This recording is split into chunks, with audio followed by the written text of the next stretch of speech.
제가 여러 교파에 있는 그리스도인들을 만나서 복음을 전하고 구원과 심판을 얘기할 때마다 제가 받게 되는 질문이 하나 있습니다. 그것은 무엇이냐면은 예수를 영접하고 믿음으로 구원받았는데 왜 심판을 또 받아야 하는 것입니까? 라는 질문이죠. 심판을 말하는 것은 그리스도의 십자가와 그분의 피를 인정하는 것이 안 되는 것이 아닙니까? 하는 질문이죠. 여러분들은 어떻게 생각하십니까? 정말 예수를 우리가 영접하고 구원받았으면 심판은 없는 것입니까? 우리가 이 문제 갖고 추측하거나 논쟁할 필요가 없습니다. 왜요? 성경을 보면 되니까 그렇습니다. 예? 성경이 무엇이라고 말하고 있는지 좀 살펴보죠. 바울은요, 모든 사람은 심판받는다고 말했어요. 디모데후서 4장 1절입니다. 하나님과 산자와 죽은 자를 심판하실 그리스도 예수 앞에서 그의 나타나실 것과 그의 나라를 두고 엄히 명하노니. 분명하죠? 성경은 살아있는 자들, 죽은 자 모두 그리스도 심판대 앞에 나가서 심판받을 것이라고 했습니다. 또 고린도 후서 5장 10절 보겠습니다. 이는 우리가 다, 모두라는 얘기죠. 우리가 다 반드시 그리스도의 심판대 앞에 드러나 각각 선악간에 그 몸으로 행한 것을 따라 받으려 함이라. 자, 얼마나 분명합니까? 성경은 모든 자는 반드시 심판을 받는다고 말하고 있는 것입니다. 자, 그런데 여기서 행한 것을 따라 심판을 받는다 그랬죠? 많은 분들이 여기서 좀 혼돈하는 것이에요. 구원은 믿음으로만 받는 것입니다. 그런데 심판을 얘기할 때는 행한 대로 받는다고 말하고 있는 것입니다. 믿음으로만 구원받는 것도 진리이고 행한 대로 구원받는 것도 진리예요. 둘 중에 하나 버리시면 안 됩니다. 둘 다 받으셔야 전체를 받아들일 수 있다 하는 것입니다. 자, 그러면 왜 행한 대로 심판을 받아야 할까요? 오늘 우리가 그 문제를 좀 살펴보려고 하는 것입니다. 분명한 것은 하나님께서 우리를 심판하시는데 책들에 기록된 대로 심판하신다는 것이에요. 그 제 얘기가 아닙니다. 다니엘서 12장 1절입니다. 그때 내 민족을 호위하는 대군 미가엘이 일어날 것이요 또 환란이 있으리니 이는 개국 이래로 그때까지 없던 환란일 것이며. 마지막 환란을 얘기하는 것입니다. 무슨 환란이에요? 그럼 이게 짐승의 표 환란이에요. 자, 그때 내 백성 중 무릇 책에 기록된 모든 자가 구원을 얻을 것이에요. 분명하죠? 선지자 다니엘은요, 책에 기록된 자들만 구원받을 거라고 말하고 있는 것입니다. 그러므로 이 책들과 기록과 심판은 굉장히 연관이 되어 있는 거예요, 지금. 그죠? 사도 요한은요, 아주 조금 더 분명하게 얘기합니다. 사도 요한의 말씀 하나 좀 더 읽겠습니다.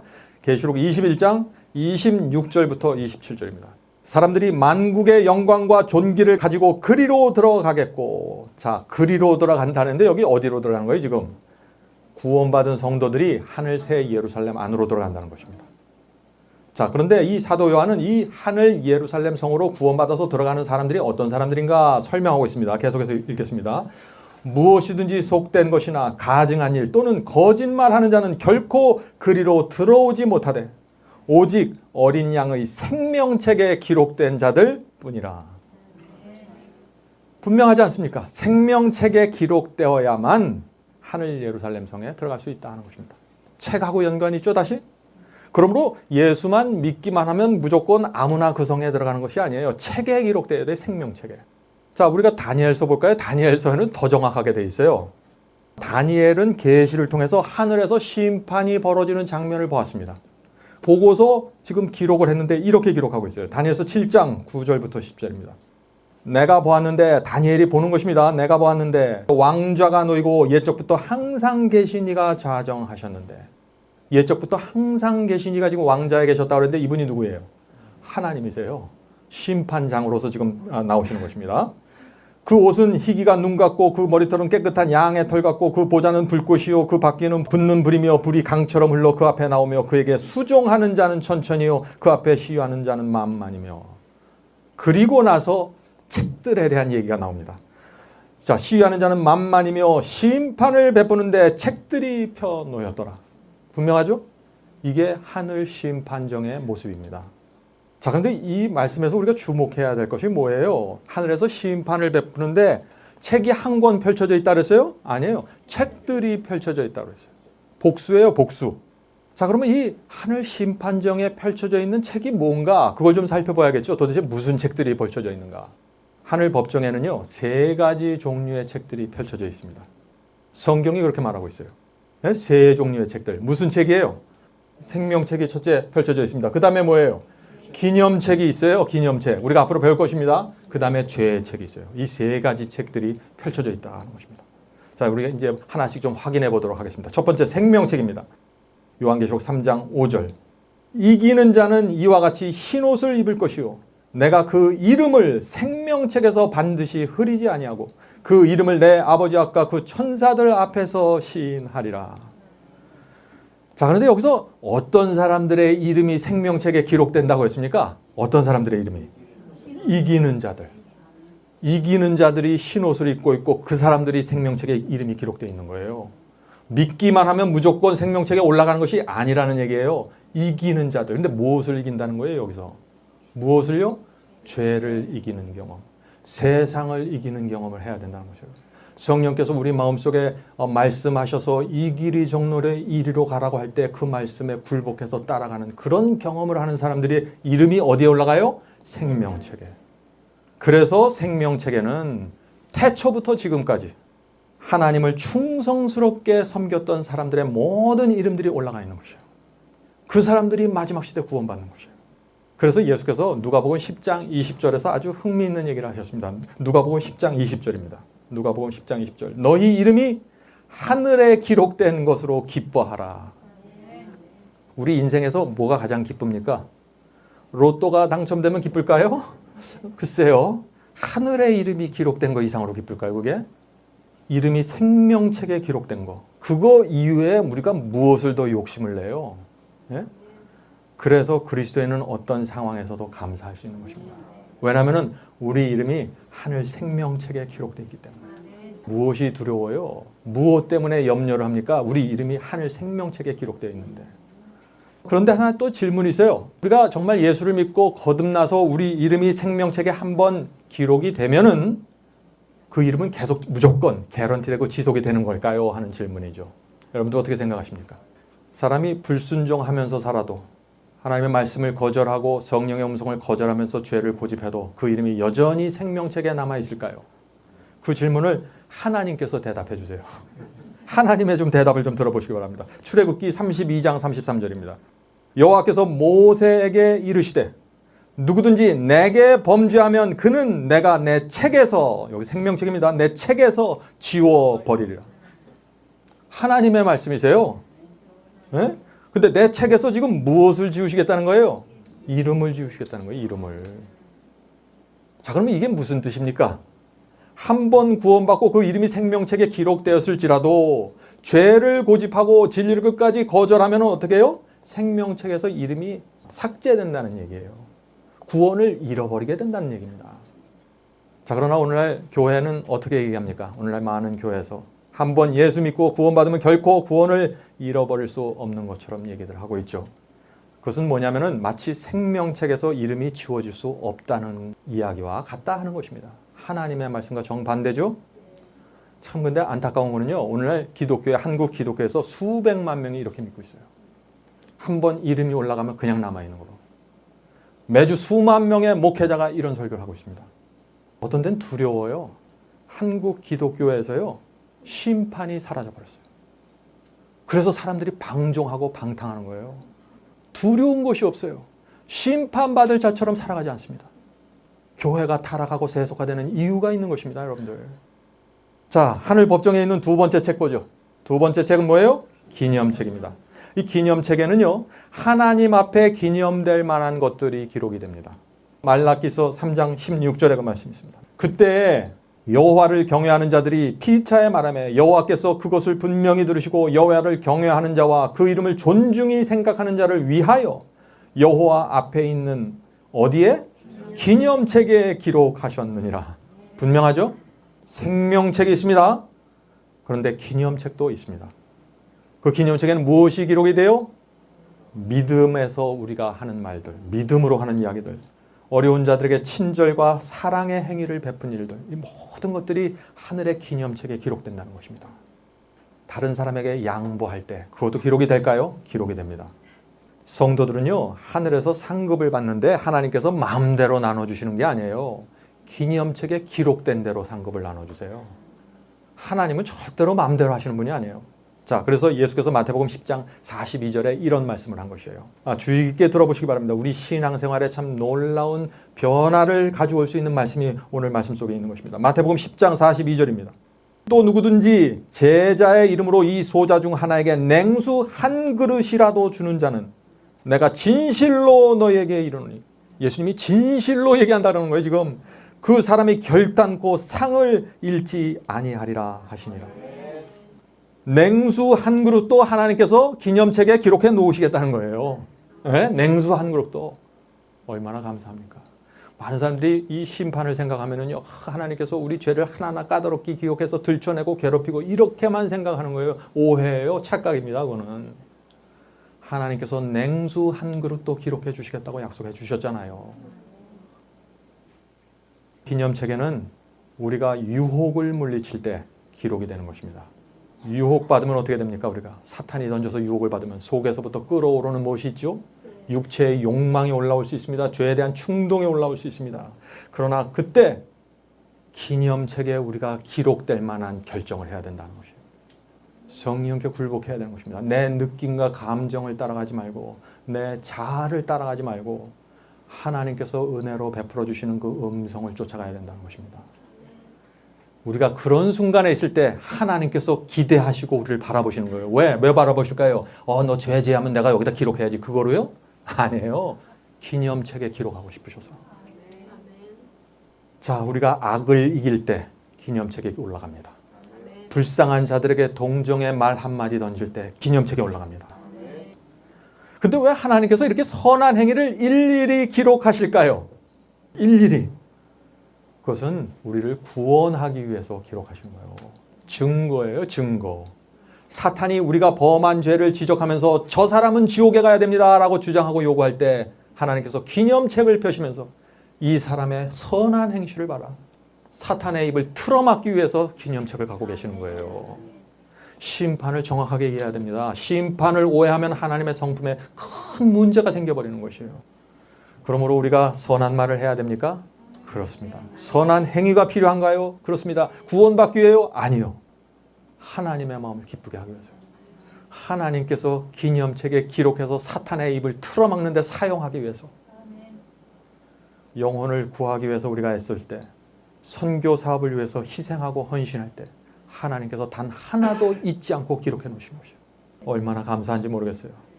많은 사람들이 심판은 죄만 드러내는 것이라고 생각하죠. 오해라는 것입니다. 오해. 그러므로 우리가 하나님의 심판을 깊이 들여다보면 볼수록 어떻게 돼요? 하나님의 사랑을 보게 되는 거예요. 하나님께서 얼마나 우리를 구원하고 싶은지 하나님의 소원을 볼 수 있는 거예요. 거기서. 그런데 오늘날 기독교에서 심판의 교리가 사라져버렸습니다. 심판을 없앤다는 것은 뭐예요? 성도들을 구원하기 위해서 애쓰고 노력하는 하나님의 마음을 없앤다는 얘기예요. 그 얘기는 다른 게 아니라 심판을 없앤다는 것은 하나님의 사랑과 하나님의 노력과 자비를 없애는 것이에요. 그러므로 우리가 정말 하나님의 심판이 어떻게 이루어지는지 알게 되면요, 하나님께 등을 돌릴 수 없는 사람이 되어버려요. 성경에 나오는 모든 가르침들은 우리를 하나님께 이끄는 것입니다. 어떤 사람들은 십자가만 알면 된다 그래요. 아니에요. 그럼 심판이 뭐하러 나와요? 심판을 알으면 사랑의 하나님이 거기서 또 다른 모습으로 나와 있는 거예요. 성도 여러분, 우리가 어떻게 살아야 합니까? 기념책에 기록될 만한 말과 행동을 하면서 살아가야 된다는 얘기예요. 자, 그런데 느헤미야 13장 14절을 보면은요, 또 거기에 이상한 말씀이 나옵니다. 내 하나님이여, 이 일을 인하여 나를 기억하옵소서. 내 하나님의 전과 내 하나님의 성전과 그 모든 직무를 위하여 나의 행한 선한 일을 도말하지 마옵소서. 무슨 얘기예요? 생명책에 이름이 지워질 수 있는 것처럼 기념책에 기록된 선한 행위도 도말될 수 있다. 지워질 수 있다 하는 것을 얘기하는 거예요. 그래서 느헤미야가 하늘을 향해서 외치는 것이에요. 주여, 제 선한 행위, 제 희생과 헌신을 도말하여 주지 마옵소서. 분명하지 않습니까? 한 번 생명책에 이름이 기록되고 한 번 기념책에 선한 행위가 기록된다고 해서 구원이 개런티 되는 것이 아니라는 것이에요. 지워질 수 있고 도말될 수 있다는 것입니다. 그래서 에스겔서에 보면은요, 이런 말씀이 있는 것이에요. 에스겔서 18장 24절입니다. 만일 의인이 돌이켜 그 의에서 떠나서 범죄하고, 이 사람은 의인이에요. 그런데 의에서 떠나서 범죄에 빠지는 것입니다. 범죄하고 악인의 행하는 모든 가증한 일대로 행하면 살겠느냐? 그 행한 의로운 일은 하나도 기억함이 되지 아니하리니. 자, 하나도 기억되지 않는다. 무슨 얘기예요? 의로운 행위들이 기념책에서 지워지겠다는 것이죠. 하나도 기억됨이 되지 아니하리니 그가 그 범한 허물과 그 지은 죄로 인하여 죽으리라. 얼마나 분명한 말씀입니까? 한번 예수 믿고 구원받았다고 해서 무조건 천국 가는 것이 아니라는 얘기잖아요.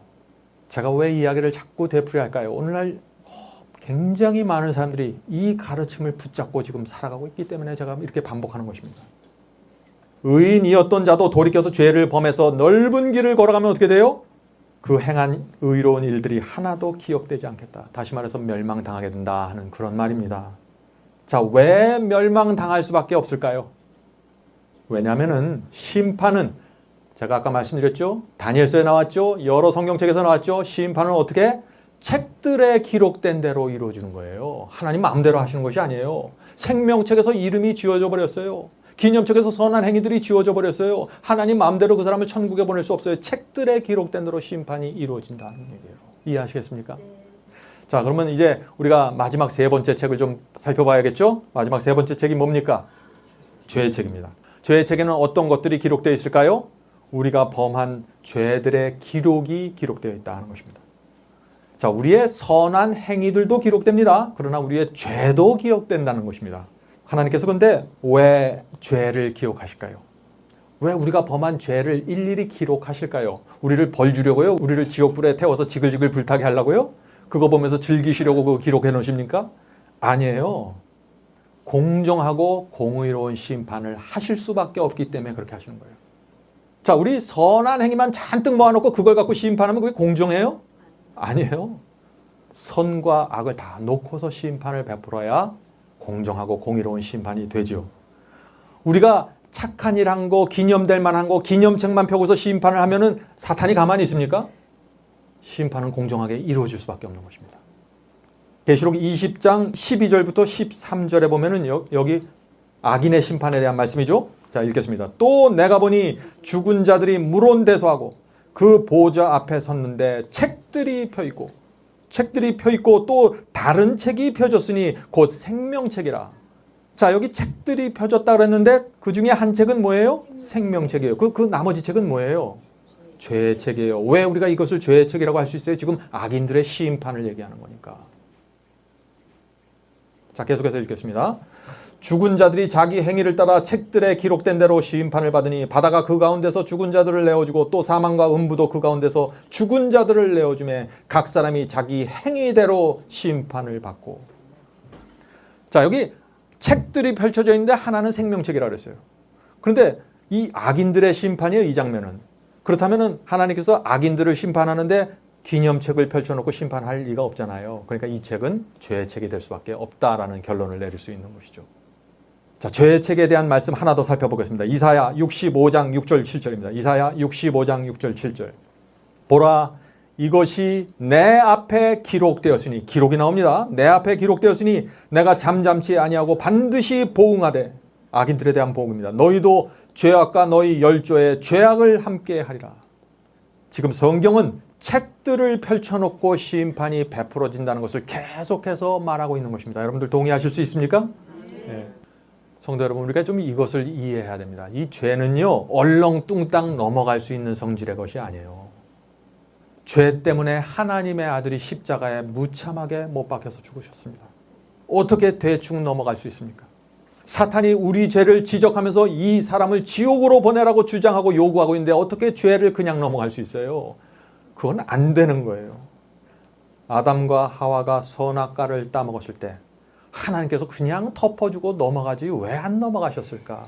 넘어갈 수가 없는 거예요. 왜? 사탄의 고소가 있는 거예요. 사탄의 고소가. 우리가 죄를 범할 때마다 하나님이 우리를 심판하고 우리를 어떻게 하면 벌 줄까 고민하는 것이 아니라 사탄의 고소가 바로 들어오는 거예요. 여러분들이 이것을 이해하셔야 돼요. 지금 사탄에게 던져져야 될 원망이 하나님을 향해서 던져지고 있어요. 지금 심판을 이해하지 못하기 때문에. 그러므로 우리의 선한 행위 하나하나 기억되는 것처럼 죄도 정확하게 책에 기록되는 것입니다. 성도 여러분, 우리가 심판을 이렇게 이해하면요, 우리가 무엇을 회개해야 될지가 정확하게 나타나는 것입니다. 우리의 회개가 실제적이 되는 것입니다. 우리가 죄를 범할 수 있습니다. 그러나 죄를 범했을 때 우리가 주님께 나가 회개하고 용서를 간구해야 되는 것입니다. 왜요? 그래야만 죄의 책에 기록되어 있는 내 죄 옆에 하나님의 용서라는 도장이 찍혀지는 거예요. 그 죄의 기록만 그대로 남아있으면 큰일 나는 거예요. 예수님의 말씀을 계속해서 좀 들어보세요. 예수님은 이렇게 말씀하셨습니다. 마태복음 12장 36절 37절입니다. 사람이 무슨 무익한 말을 하든지 심판날에 이에 대하여 신문을 받으리니, 우리가 말하는 것도 신문 받겠다는 거예요. 내 말로 의롭다함을 받고 내 말로 정죄함을 받으리라. 얼마나 구체적인 표현입니까? 오늘 많은 사람들이 이것은 하나의 표현이라고 얘기하죠. 그건 하나의 표현 아닙니까? 어떻게 우리가 하는 말까지 그렇게 심판을 받을 수 있습니까? 하는 말들을 하죠. 아닙니다. 모든 사람들은 책들에 기록된 기록에 의해서 마지막 날에 신문을 받게 될 것이라는 것이 예수님의 말씀 아니에요. 다른 사람을 내가 은근히 무시하는 말들, 다른 사람에게 상처 주는 말들, 놀리는 말들, 함부로 대하는 말들, 이 모든 것이 마지막 날에 심판대 뒤에 그대로 올라가게 된다는 거예요. 왜 내가 그때 그런 말을 했는지 모든 이유와 동기가 하늘 법정 앞에서 펼쳐지게 된다는 것입니다. 그러므로 우리가 이런 심판을 이해하지 못하면 어떻게 돼요? 심판이 빠져있는 복음을 받아들이게 되는 것이에요. 심판이 빠져있는 복음을 받아들이면 어떻게 돼요? 구원에 대한 착각을 갖고 살아가게 돼요. 잘못된 기대를 갖고 살게 돼요. 그래서 어떻게 돼요? 마음대로 말하고 마음대로 살다가 결국 그 끝에 도달하고 나면은 무엇이 있어요? 멸망이 있는 것이에요. 참 이게 두려운 얘기 아닙니까? 자, 그런데 왜 이 심판이 필요할까요? 오늘 심판에 대해서 설교하면 많은 분들이 이런 질문을 합니다. 그리스도의 피로 구원받고 용서받았는데 왜 죄가 책에 기록되어야 합니까? 그것은 사랑의 하나님을 너무 까다롭고 이상한 분으로 만드는 것이 아닙니까? 라는 질문입니다. 이런 질문도 참 많죠? 하나님께서 우리 죄를 책에 기록해 놓는 이유가 무엇일까요? 왜냐하면 우리의 고백과 우리의 회개가 허망한 말로 끝날 수 있어요. 그냥 말만으로 끝날 수 있어요. 죄를 용서해 달라고 기도하고 돌아서서 바로 그 죄를 붙들고 있을 수 있다는 얘기입니다. 마음속으로는 죄를 그대로 붙잡고 있으면서 기도를 할 수 있다는 얘기예요. 그래서 그것을 기록해두고 그 죄가 떨어져 나갔는지 확인하는 것입니다. 이게 결국 무슨 문제냐면 이게 바로 유대교회에서 유대인들이 갖고 있었던 문제예요. 그래서 이 구약 성경에 이런 말씀이 있는 것입니다. 에스겔서 33장 31절이에요. 에스겔서 33장 31절. 내 백성이 내 앞에 앉아서 내 말을 들으나. 이스라엘 백성들이, 하나님의 백성들이 선지자 앞에 앉아서 선지자의 설교를 듣는 것이에요. 그런데 내 말을 들으나 그대로 행치 아니하나니. 앞에서 듣는 척을 해요. 그러나 돌아서서 행하지 않아요. 왜 그럴까요? 왜 이런 일들이 교회 안에서 생길까요? 계속해서 읽겠습니다. 이는 왜냐하면 그 입으로는 사랑을 나타내어도 마음은 이욕을 쫓음이라. 내 입으로는 주님을 사랑합니다 말할 수 있어요. 내 자동차에 나는 I love Jesus라는 스티커를 붙이고 다닐 수 있습니다. 그러나 어떻게 해요? 마음은 이기심과 욕심을 채우고 있는 것입니다. 그렇기 때문에 그런 사람들에게는 어떻게 해요? 내가 회개했습니다라고 말을 해도 회개의 열매가 맺히지 않게 된다는 것입니다. 이렇게 입으로는 사랑을 말하면서 그 죄를 붙잡고 있고 회개의 열매가 맺혀지질 않는데 하나님께서 어떻게 그 죄를 그 책에서 지워주실 수 있을까요? 많은 사람들은 내가 기도했으니까 다 되겠지. 그게 아니에요. 이건 말로 되는 게 아닙니다. 마음에서 이루어지는 경험이기 때문에. 자, 성도 여러분, 우리가 날마다 기도하고 예배드리지만 예수께서 가장 싫어하는 모습으로 살아갈 수 있다는 것이에요. 그것이 유대인의 모습이었습니다. 만약 우리가 예수를 믿는다는 그 이유 하나 때문에, 용서해달라는 기도를 드렸습니다라는 그 이유 하나 때문에 내가 천국에 가게 된다면 온 하늘은요, 위선자와 협작꾼들로 가득 차게 될 것이에요. 그렇지 않습니까? 그래서 심판이 필요한 것이에요. 계시록 21장 27절 보겠습니다. 저는 오늘 여러분들을 아주 어두운 쪽으로 인도할 것입니다. 그러나 그 안에서 가장 어두운 곳에서 가장 밝은 복음의 빛을 여러분에게 보여드리고 노력하는 것이에요. 지금은 제가 어두운 곳, 가장 슬픈 곳으로 지금 여러분들을 인도하는 과정입니다. 요한계시록 21장 27절 보겠습니다. 무엇이든지 속된 것이나 가증한 일 또는 거짓말하는 자는 결코 그리로 들어오지 못하되, 말씀드렸죠? 죄의 책에 기록된 죄를 그대로 붙잡고 있는 자는 결코 하늘에 들어올 수 없다는 것입니다. 죄를 범할 수 있습니다. 그러나 그 죄를 회개하고 버려야 되는 것입니다. 죄를 범해서 하늘에 가지 못하는 게 아니라 그것을 회개하고 버리지 않기 때문에 못 가게 되는 것이죠. 예?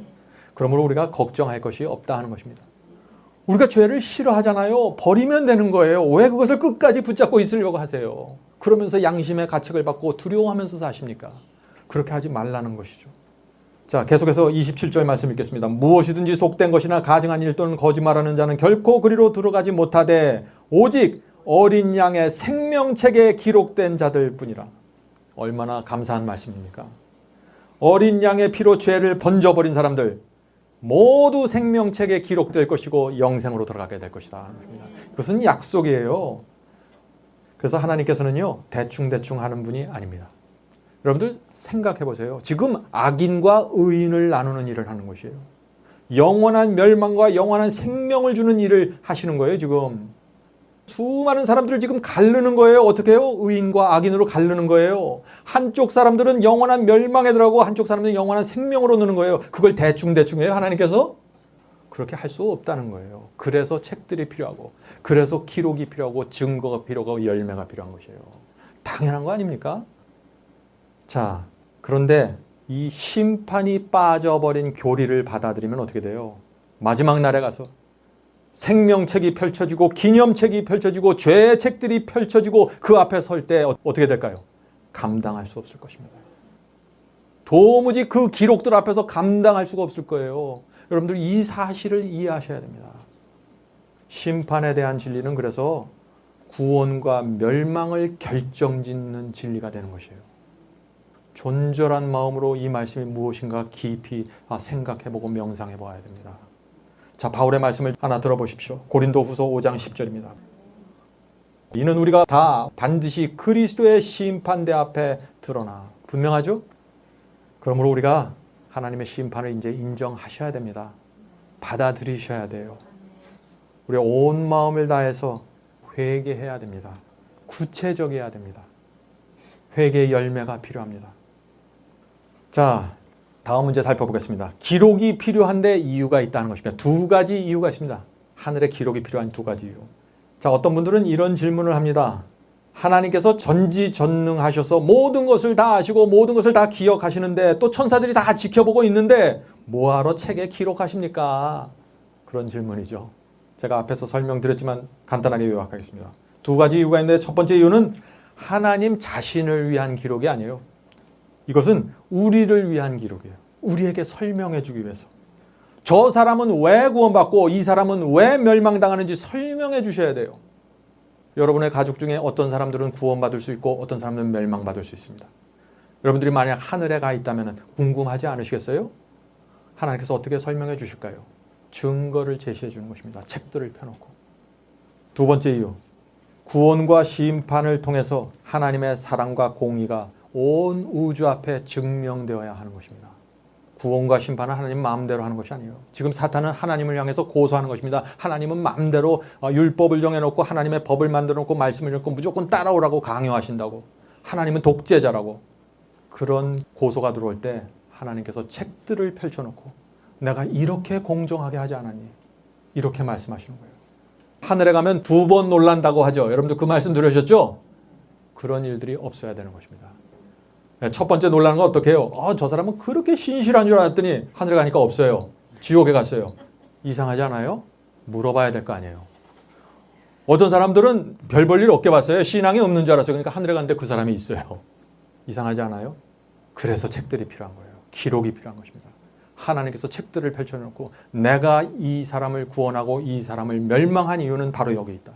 온 우주와 사람들, 천사들 앞에 하나님 자신을 입증하는 거예요. 하나님의 성품이 어떤 것이라는 것을. 왜 그 하나님의 심판을 무시하십니까? 왜 그것을 소홀히 하셔요? 그렇게 하면 안 되는 것입니다. 자, 우리 다음 문제 보겠습니다. 다음 문제. 또 이런 질문이 있습니다. 구원받은 성도의 이름이 생명책에 기록되고 하나님께서 책들을 펼쳐놓고 심판하신다는 것은 그것은 하나의 상징이고 표현이지. 어떻게 지구에 살았던 그 수많은 사람들의 정보를, 이름들을 책들에 다 기록해 놓을 수 있습니까? 그 엄청난 양의 정보들을. 그런 얘기들은 하나님의 능력을 잘 모르는 거예요. 말씀 한마디로 별을 만드세요. 말씀 한마디 하시면 그냥 고래가 생겨버려요. 태양이 생기고 은하계가 생기고 그런 분 앞에서 어떻게 그 많은 정보를 기록하십니까? 이게 참 뭐라고 말해야 될지 모르겠어요. 우리 인간들도요. 요즘에는 저 도서관 저 전체에 들어가 있는 책들을요. 조그만 컴퓨터 칩 안에 한 번에 넣어버리잖아요. 하나님이 근데 그걸 못하세요? 우리의 말과 계획과 생각과 동기와 우리의 성품까지 다 하늘의 컴퓨터에 저장되는 것입니다. 그래서 우리가 부활할 때 그 하늘의 컴퓨터 기록된 그 책들에 의한 기록에 의해서 우리가 부활되는 거예요. 그대로 용서받은 자들이 부활되는 것입니다. 그래서 하늘의 컴퓨터가 열려지고 그 기록이 펼쳐지면서 심판이 이루어지는 것이에요. 그래서 의인과 악인 그리고 사탄까지도 부인할 수 없는 엄청난 기록들이 심판을 통해서 펼쳐지면서 심판이 진행되고 맞춰지게 되는 것입니다. 이 심판으로 그래서 두 무리가 결정되는 것입니다. 누가 알곡이고 누가 가라지인지가 증명이 되어버리는 것입니다. 자, 성도 여러분, 사람이 죽으면 곧바로 지옥 가고 천국 갈까요? 오늘 많은 사람들이 그렇게 믿죠? 죽으면 곧바로 간다고. 근데 사도 바울의 말을 들어보세요. 고린도전서 4장 5절입니다. 그러므로 때가 이르기 전에 곧 주께서 오시기까지 아무것도 판단하지 말라. 예수님께서 이 땅에 오시기까지 판단하지 말라. 왜? 심판이 진행 중에 있어. 너희들은 아직 몰라. 그 얘기하는 거예요. 그가 어두움에 감추인 것들을 드러내고 마음의 뜻을 나타내시리니 그때 각 사람에게 하나님께로부터 칭찬이 있으리라. 그래서 그리스도인들은요, 지금 살면서 원망하고 지금 살면서 슬프고 왜 내가 보상이 없을까? 내가 축복을 왜 받지 못할까? 지금 그런 얘기하는 게 아니에요. 그리스도인의 보상은 지구 역사 마지막 날에 있는 거예요. 그때 우리가 모든 것을 한꺼번에 다 받게 되는 거예요. 우리는 그때까지 인내를 가지고 충성스럽게 그리스도를 믿으면서 살아가면 되는 것입니다. 네? 예수께서 재림하실 때 모든 것이 드러난다고 했습니다. 예수께서 오실 때 심판이 맞춰지기 때문에 그때까지는 아무것도 판단하지 말라는 것입니다. 자, 이것은 너무나 당연한 얘기 아니에요? 사람이 죽으면은 지옥 가고 천국 갔다. 이 문제는요, 저희 월간지 22호와 23호에서 아주 자세하게 다뤄놓았습니다. 나가실 때 가져가시기 바랍니다. 지옥 가고 천국을 가기 전에 먼저 심판의 과정이 필요하다. 당연한 얘기입니다. 왜요? 이 세상에서도 그렇게 해요. 재판을 받아야 유죄와 무죄가 결정되잖아요. 재판을 받아야 감옥 가는 게 결정되잖아요. 여기 감옥 간 사람들 중에 교도소에 있는 사람들 중에 단 한 사람도 재판 없이 들어간 사람은 없습니다. 왜 그래요? 그래야 공정하니까. 그래야 그 사람이 억울하지 않으니까. 재판은 억울함을 피하기 위해서 하시는 거예요. 자, 이 세상도 이렇게 공정하게 재판하는데 하나님께서 재판도 하지 않았고 심판도 없이 천국이나 지옥에 보내실 수 있을까요? 그럴 수 없다는 것입니다. 자, 어떤 사람이 죽었다고 합시다. 가정입니다. 근데 곧바로 그 사람이 지옥불에 들어갔다고 가정합시다. 그런 일은 없지만은요. 그럼 그 사람이 어떻게 될까요? 하나님, 저는 너무나 억울합니다. 제가 살아있을 때 이런 선한 행위들을 많이 했는데요. 그때 제가 회개하는 기도를 했는데요. 왜 내가 이 지옥불에 들어와야 됩니까? 항의할 수 있지 않겠어요? 만일 기분 나쁜 상상이지만 여러분이 그렇다고 그 입장에 들어간다고 해보세요. 여러분들 항의 안 하시겠습니까? 그래서 심판이 필요한 거예요. 어떤 사람이 죽어서 천국에 바로 올라갔어요. 그러면 올라간 사람은 좋겠지만 사탄이 가만히 있을까요? 아니, 저 사람이 왜 저기 갑니까? 저 사람이 살아있을 때 한 것을 내가 다 봤는데.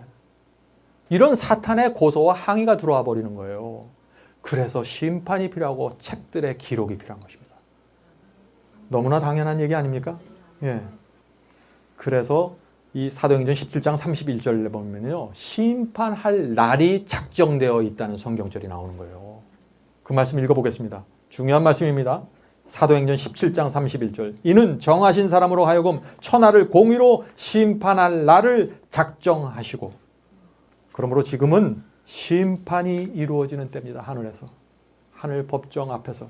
누가 일곡이고 누가 가라지인지가 나누어지고 있는 것이에요. 하나님 마음대로 나눠줘요? 아니요. 내가 말하고 행동하고 살아가는 모습에 따라서 결정돼 버리는 것이에요. 그래서 열처녀에 보면 뭐가 나와요? 지혜로운 처녀가 나오고 미련한 처녀가 나오는 것입니다. 그리고 와서 신랑이 올 때 두 무리가 쫙 나눠져 버리죠. 신랑이 온 다음에 미련한 처녀가 지혜로운 처녀 나누는 게 아니에요. 미리 다 나눠져 있어요. 왜요? 성령 때문에 기름이 없대서 다 나눠지는 거예요. 성령의 역사에 참여하지 않기 때문에 이 사람들. 문제는 심판이 끝나는 때가 다가오고 있다는 것입니다.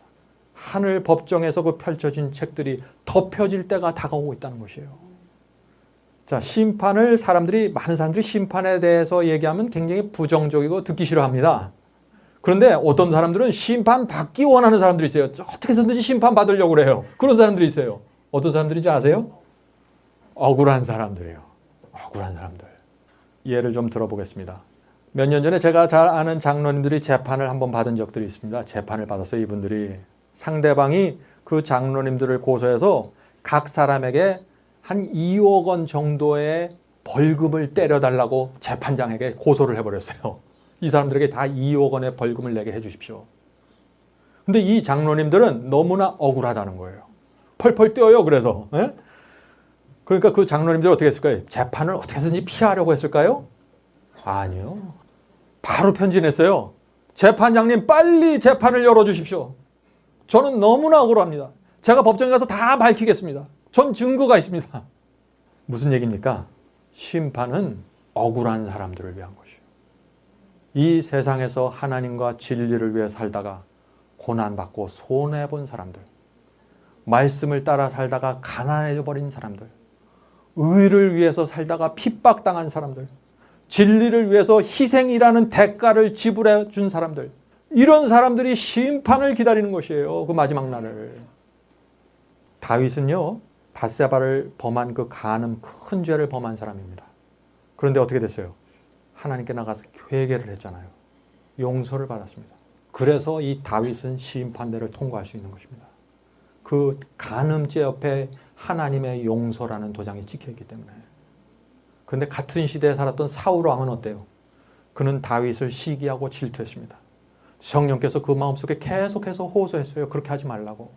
다윗은 하나님의 종이니까 그를 도와주라고. 사울 왕은 그런데 자기 속에서 올라오는 그 육체의 정욕과 시기와 질투와 분노를 성령의 음성에 굴복하지 못했습니다. 끝까지 죄를 고집했어요. 그래서 이 사울 왕의 케이스가 하늘 법정에 올라갈 때는 용서라는 도장이 없기 때문에 똑같이 죄를 범했어도 멸망으로 들어가는 것입니다. 이것이 하늘에서 이루어지는 심판이에요. 그래서 성경은 우리 죄가 진홍같이 붉을지라도 어떻게 해요? 눈처럼 하얗다고 하실 것입니다. 하늘 기록책에 죄들이 많을지라도 그 옆에 찍혀있는 용서라는 하나님의 도장 때문에 단 한 번도 죄를 범하지 않은 것처럼 하나님께서 우리를 받아주신다는 것입니다. 심판은 이런 거예요. 심판을 이해하고 나면은요, 그리스도의 피가 높아집니다.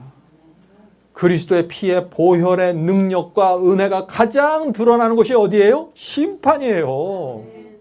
그 속에 들어가 봐야 이 그리스도의 피가 얼마나 고귀한지 우리가 느끼는 거예요. 근데 왜 자꾸 심판을 싫어하세요? 그러므로 무엇이에요? 심판도 사랑이라는 것입니다. 결론은. 우리 세상 법정에서는요, 드러난 결과와 사실만을 갖고 심판하죠. 이 사람은 마음의 중심을 볼 수 없기 때문에 그렇게 할 수밖에 없는 것입니다. 그러나 하나님께서는 우리의 동기와 의도까지 보시는 것입니다. 마음의 중심을 보십니다. 우리가 어떤 배경에서 자라났는지도 감안해 주십니다. 억울함을 살펴주시는 것입니다. 그래서 시편 56편 8절 이런 말씀이 있는 것입니다. 나의 유리함을, 유리한다는 것은 방황하는 것을 얘기하는 것이죠. 나의 유리함을 주께서 계수하셨으니, 계수한다는 것은 감안해 주신다는 것입니다. 나의 눈물을 주의 병에 담으소서. 이것이 주의 책에 기록되지 아니하였나이까. 무슨 뜻입니까 이것이? 우리가 진리 때문에 고민하면서 흘렸던 눈물, 의를 위해서 핍박당했을 때, 오해받았을 때 흘렸던 눈물, 이 모든 것들이 하나님께서 병에 담아서 보관해 주시겠다는 거예요. 다시 말해서 기록책에 기록해 놓으시겠다는 것입니다. 왜 이것을 다 우리의 눈물까지 주의 병에 담아놓고 주의 책에 기록하실까요? 왜요? 사탄이 우리가 범한 죄를 지적하면서 이 영혼을 지옥에 보내야 된다라고 얘기할 때 하나님께서 눈물병을 들어올리면서 이것이 이 영혼이 흘렸던 눈물이야. 이런 하나님을 만나면은요, 그냥 주 앞에 굴복하게 되는 거예요. 심판은 우리를 주님 앞에 굴복하게 만드는 진리입니다. 하나님의 심판은 그래서 자비로운 심판입니다. 하나님의 심판은 그래서 우리를 구원하기 위한 심판이지 멸망시키기 위해서 애쓰는 심판이 아니라는 것이에요. 그래서 심판을 믿으셔야 됩니다. 우리가 염려할 필요 없습니다. 우리가 비록 부족할지라도 우리의 마음과 생애를 주께 드리고 주께서 인도하신 대로 좁은 길을 따라가면은 자비의 심판을 받게 될 것입니다. 혹시 우리가 죄를 범하고 넘어질지라도 성령의 음성을 듣고 죄를 고백하면은 은혜의 심판 속으로 들어가는 것입니다. 자, 그래서 우리가 죄를 범할 때 변명하고 핑계대고 숨길 필요가 없어요. 하나님께서는 그걸 꼬투리 잡아서 우리를 멸망시키려는 분이 아니에요. 그러므로 우리가 죄를 범했을 때 하나님께 나가서 주님 정말 잘못했습니다. 그 한마디 던지면 하나님께서 그게 뭔지 다 이해하세요. 얼마나 좋으십니까? 1800년도 후반에 프랭크 M. 데이비스라는 분이 찬송을 하나 줬습니다. 제가 참 좋아하는 찬송인데 나의 이름 거기 적혀 있나이까 하는 찬송 아십니까 여러분들? 그 가사를 보면 이렇습니다. 세상 부귀 영화를 나는 원치 않고 오직 하늘 가기를 마음에 원하오니 사랑하는 내 주여 하늘 생명책에 나의 이름 분명히 적혀 있나이까. 자, 이 찬송에서 지금 어떤 사람이 생명책에 이름이 적혀 있다고 했습니까? 세상 부귀 영화를 원하지 않고 오직 하늘 가기를 원하는 사람들이 생명책에 이름이 기록되어 있는 거예요. 네? 이것은 간증이죠. 우리 모두 이런 경험 속으로 들어가야 된다 하는 것입니다. 그러므로 성도 여러분, 우리 이번 기회에 오해하지 맙시다. 하나님께서 우리 죄를 들춰내는 것이 아니라 사탄이 들춰내는 것이에요. 우리 죄를 하나하나 들춰내면서 우리를 고소하는 것입니다. 우리에게 유죄를 내리라고 주장하는 것입니다. 그때 예수께서 등장하시는 것입니다. 심판정에 들어가셔서 당신의 보혈의 피를 앞세우시고 못자국난 손을 내보이면서 이 영혼은 내 피로 구원을 받았다고 주장하시는 것입니다. 마음대로 주장하시는 것이 아니죠. 죄를 용서받았다는 사실을 기록책으로 내밀면서 구원하시는 것입니다. 그리스도의 하늘 법정에 들어가면은요, 구세주가 얼마나 감사한 분인지 우리가 이해하게 돼요. 구세주와 피와 그분의 임재하심이 없으면 우리는 도무지 구원받을 가능성이 전혀 없는 사람들이에요. 예수께서 살아계셔서 그분의 십자가와 피가 있기 때문에 우리가 그 속에서 살아남을 수 있는 것이에요. 그런데 우리가 어떻게 그리스도를 등질 수 있습니까? 우리가 어떻게 그리스도의 말씀을 거절할 수 있나요? 하나님의 소원이 여러분들 무엇인지 아십니까? 이제 끝으로 이 말씀 하나 읽겠습니다. 하나님의 소원은요, 우리를 구원하는 것입니다. 베드로후서 3장 9절에 그 말씀이 있습니다. 주의 약속은 어떤 이에 더디다고 생각하는 것이 더딘 것이 아니라 오직 너희를 대하여 오래 참으사 아무도 멸망치 않는 것이 하나님의 소원이에요. 다 회개하기에 이르기를 원하시느니라. 이것이 하나님의 소원이고 이것이 하나님께서 예정해 놓으신 구원이에요. 모든 사람들 구원하는 거. 그래서 모든 사람들 회개로 인도하시는 것입니다. 성령을 통해서, 십자가를 통해서. 사람이 태어나기도 전에 어떤 사람은 구원받고 어떤 사람은 멸망받기로 예정해 놓은 것이 아니에요. 그렇게 믿으면 심판이 없어지고 맙니다. 그렇게 믿으면 하나님의 사랑을 이해할 수가 없어요. 보혈의 공로가 얼마나 위대한지도 나타나지 않습니다. 그래서 심판이 지체되고 길어지는 것입니다. 우리를 구원하기 위해서. 구원하기 위해서 심판은 베풀어지는 것이요. 이것이 하나님의 사랑이고 성령을 통해서 밀려오는 하나님의 사랑과 이 은혜의 심판을 우리가 오늘 받아들일 수 있다면 우리가 심판을 통과하게 되는 것입니다. 하늘에 계신 저희들의 아버지, 저희는 모두 부족하고 부족해서 하나님의 심판을 통과할 수 없는 사람들입니다. 그래서 저희가 그리스도의 피가 필요한 것입니다. 주님, 저희가 십자가 앞에 나가서 날마다 그리스도의 피로 저의 양심을 씻는 경험할 수 있도록 도와주시옵소서. 새 언약 속으로 들어가는 경험이 무엇인지 이해할 수 있도록 도와주시옵소서. 씻겨진 양심으로 이 세상을 살아갈 수 있도록 도와주시옵소서. 성령께서 저에게 말씀하실 때 그 음성으로 저희가 인도될 수 있도록 도와주시옵소서. 주님, 저희가 이 세상 살아갈 때 시험을 받고 유혹을 받지만은 하나님의 사랑과 은혜와 심판을 생각하면 저희가 주의 음성을 저희가 놓칠 수가 없습니다. 주님, 저희를 끝까지 인도해 주시고 좁은 길의 끝에서 그 여정에서 주님을 만날 수 있도록 도와주시옵소서. 이 모든 말씀 예수 그리스도의 이름으로 간절히 기도드립니다. 아멘.